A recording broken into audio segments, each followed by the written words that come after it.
selamat bertemu kembali pada pagi hari ini. Halo, sudah siap untuk mendengarkan firman Tuhan? Siap? Oke, sudah gosok gigi? Sudah mandi? Ada yang belum ya? Enggak apa-apa, tapi yang terpenting saat ini adik-adik belajar untuk duduk diam, ya.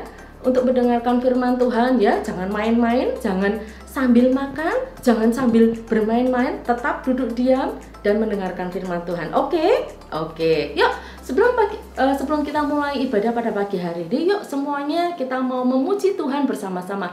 Hari ini harinya Tuhan, ya. Yuk, sama-sama. 1, 2, 3. Hari ini harinya Tuhan, harinya Tuhan. Mari kita bersukaria, bersukaria. Hari ini harinya Tuhan, mari kita bersukaria. Hari ini harinya Tuhan. Oke, semuanya lipat tangan, mata ditutup. Kita akan bersama-sama datang pada Tuhan.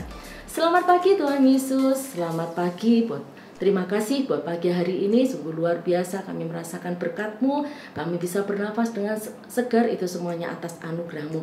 Dan saat ini kami mau menyiapkan diri kami Tuhan untuk mendengarkan firman-Mu. Tuhan, urapi hati kami dan kepikiran kami agar firman yang disampaikan boleh memberkati hidup kami. Terima kasih Tuhan, dalam nama Tuhan Yesus kami berdoa, haleluya.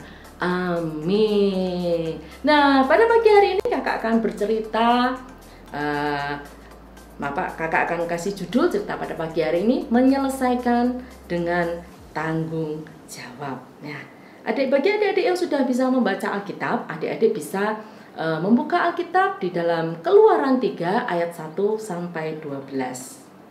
Ingat ya, Keluaran 3 ayat 1 sampai 12 ya. Ada di depan ya adik-adik. Ya. Di dalam cerita itu dikisahkan tentang Musa. Nah, sebelumnya kakak mau ceritakan tentang latar belakang Musa. Musa sebelumnya adalah seorang pangeran di kerajaan Mesir ya. Dia adalah seorang pangeran. Nah, setelah Musa mengetahui bahwa dia itu sebenarnya adalah keturunan dari Israel, ayah ibunya Israel, maka ketika dia mengetahui ada prajurit Mesir menganiaya bangsa Israel, dia menjadi marah dan akhirnya dia membunuh prajurit Mesir itu. Dan setelah dia membunuh, Musa menjadi ketakutan adik-adik. Setelah dia ketakutan, dia melarikan diri adik-adik. Melarikan diri kemana si Musa tadi? Ya, dia melarikan diri ke padang gurun adik-adik. Dia berada di padang gurun dan selama waktu tertentu dia berada di padang gurun, dia bekerja sebagai penggembala kambing dan domba. Nah, tidak terasa adik-adik, setelah dia melarikan diri, 40 tahun lamanya. Berapa? 40 tahun lamanya. Itu waktu sebentar atau waktu yang lama? Lama dan sangat lama. Ya adik-adik, 40 tahun. Nah, setelah waktu 40 tahun tadi, Tuhan menampakkan diri pada Musa. 40 tahun loh. Halo. 40 tahun, lama ya adik-adik. Nah, Tuhan menampakkan diri pada Musa.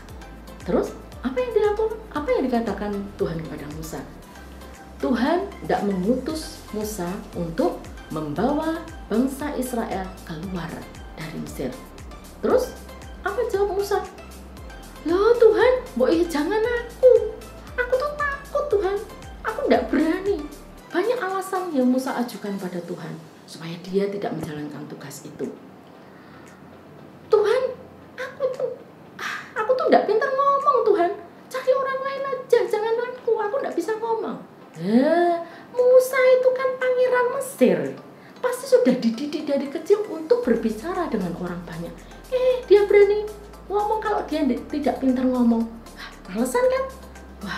Dengan berbagai macam Musa ini berusaha untuk menghindar dari tugas itu. Tapi Tuhan selalu meneguhkan hati Musa bahwa Tuhan akan menyertai Musa. Dan pada akhirnya Musa pun menyerah. Akhirnya Musa, ya sudahlah Tuhan, aku percaya, aku mau untuk diutus mengeluarkan bangsa Israel dari Mesir. Nah, sejak saat itu, sejak Musa menyatakan diri mau diutus Tuhan, hidupnya pun berubah. Sejak saat itu pun dia taat, setia penuh pada Tuhan. Apapun yang diperintahkan oleh Tuhan, dia selalu melakukannya. Nah, tibalah Musa ini diutus oleh Tuhan untuk ke Mesir. Banyak loh penyertaan Tuhan yang luar biasa terhadap Musa ini saat membawa bangsa Israel itu keluar dari Mesir. Apa ya contohnya? Ketika Musa dan Harun harus menghadap Raja Firaun. Nah kan gampang toh. Itu kan bapaknya dulu. Itu kan saudaranya dulu, kan gampang toh. Tidak segampang itu. Musa dan Harun saat menghadap Raja Firaun, wah perjuangannya Pak, taruh nyawa loh adik-adik. Kalau Firaun tidak berkenan, Musa dan Harun bisa dihukum mati, bisa dibunuh adik-adik. Tapi Tuhan menyertai mereka dan mereka terlewat ya adik-adik. Mereka tidak dibunuh. Nah, yang kedua adalah saat Musa akan membawa bangsa Israel keluar dari Mesir, apa yang terjadi? Tuhan menurunkan 10 tulah pada bangsa Mesir. Wah, adik-adik tahu kan tulahnya begitu luar biasa. Nah, Tuhan yang menurunkan tulah melalui Musa. Dan pada akhirnya Musa pun berhasil membawa bangsa Israel itu keluar dari Mesir. Wah, bangsa yang tegar tengkuk, bangsa yang luar biasa, bangsa yang suka bersungut-sungut, bangsa yang keras kepala. Wah, tidak mudah membawa bangsa Israel itu keluar dari Mesir. Tapi dengan penyertaan Tuhan yang luar biasa, akhirnya Musa bisa mengeluarkan bangsa Israel dari Mesir. Dah, begitu besar, begitu luar biasa pekerjaan Musa itu, perjuangan Musa saat mengeluarkan bangsa Israel dari Mesir. Tapi pada akhirnya apa yang diperoleh oleh Musa ini adik-adik? Pada akhir hidupnya dia dilarang masuk ke Kanaan. Rasanya kalau orang tuh males ya adik-adik. Sudah kerja dengan sungguh-sungguh, tidak dapat hadiah. Tapi apakah Musa seperti itu? Saat Tuhan berfirman pada Musa bahwa Musa dilarang masuk ke tanah Kanaan, apakah Musa menjadi kecewa? Apakah Musa terus, ya wes, aku tidak boleh masuk Kanaan, sudahlah sak-sakmu. Tapi Musa tidak melakukan hal itu adik-adik.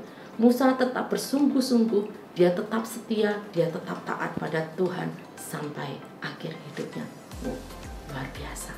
Nah, pelajaran apa yang kita ambil pada cerita pada pagi hari ini? Banyak hal yang kita bisa pelajari dari sosok Musa ini. Luar biasa adik-adik. Saat dia diberikan tanggung jawab yang begitu besar, dia taat, dia setia. Meskipun pada akhirnya dia tidak diperkenankan masuk Kanaan pun, Musa tetap menjalankan tugasnya, menyelesaikan tugasnya dengan luar biasa. Bagaimana dengan adik-adik? Saat adik-adik dipercaya untuk melakukan tugas, kewajiban, lakukan itu dengan sungguh-sungguh. Baik itu tugas di sekolah, baik itu tugas ibadah online seperti ini, lakukan dengan sungguh-sungguh. Pasti Tuhan sudah sediakan berkat yang luar biasa bagi adik-adik. Oke, tetap semangat ya adik-adik, ya. Luar biasa. Nah, kita akan berdoa bersama-sama buat firman Tuhan yang baru saja kita dengar. Semuanya lipat tangan. Kita mau sikap doa yang baik. Kita mau berdoa. Tuhan Yesus, terima kasih buat firman-Mu pada pagi hari ini, firman yang luar biasa, yang memberikan teladan yang baik buat kami melalui Musa ya Tuhan. Bagaimana ketaatannya, bagaimana kesetiaannya ya Bapa, yang luar biasa. Meskipun saat dia tidak memperoleh seperti apa yang diharapkan, tidak mendapatkan hadiah, tidak diperkenan untuk masuk ke tanah Kanaan, tapi Musa tidak kecewa, tetap melakukan, tetap melaksanakan tugas kewajibannya dengan rasa tanggung jawab yang besar ya Tuhan. Terima kasih buat firman-Mu, bila kami semuanya belajar dengan sungguh-sungguh, belajar setia kepadamu Tuhan. Terima kasih Tuhan, terima kasih Yesus. Berkati untuk adik-adik sekolah minggu supaya semuanya tetap sehat, tetap semangat, dan tidak putus asa. Terima kasih Tuhan, dalam nama Yesus kami berdoa, haleluya, amin. Nah, tibalah kita pada ayat hafalan pada pagi hari ini. Ayat hafalan pada pagi hari ini diambil dari Amsal 3 ayat 5 sampai 6 ya. Amsal 3 ayat 5 sampai 6. Percayalah pada Tuhan dengan segenap hatimu dan janganlah bersandar kepada pengertianmu sendiri. Akuilah Dia dalam segala lakumu, maka Ia akan meluruskan jalanmu. Oke, kakak ulangi lagi ya. Amsal 3 ayat 5-6. Percayalah kepada Tuhan dengan segenap hatimu dan janganlah bersandar kepada pengertianmu sendiri. Akuilah Dia dalam segala lakumu, maka Ia akan meluruskan jalanmu. Nah, sudah tiba kita pada tantangan pada minggu ini. Apa ya tantangannya ya? Nah, kakak tadi bercerita tentang Musa. Apa yang identik dengan Musa? Musa itu biasanya tampilannya apa ya? Membawa tongkat. Ya, Musa membawa tongkat. Nah, tugas adik-adik adalah foto selfie. Loh, bagus toh? Foto selfie dengan membawa tongkat seperti Musa. Oke? Silahkan nanti difoto dan dikirimkan ke kakak-kakak sekolah minggu. Oke, tetap semangat. Sampai bertemu lagi minggu depan adik-adik. Ingat ya, tetap jaga kesehatan, tetap memakai masker, rajin cuci tangan ya. Jangan lupa ya, tetap makan makanan yang bergizi, istirahat yang cukup. Oke, Tuhan Yesus memberkati.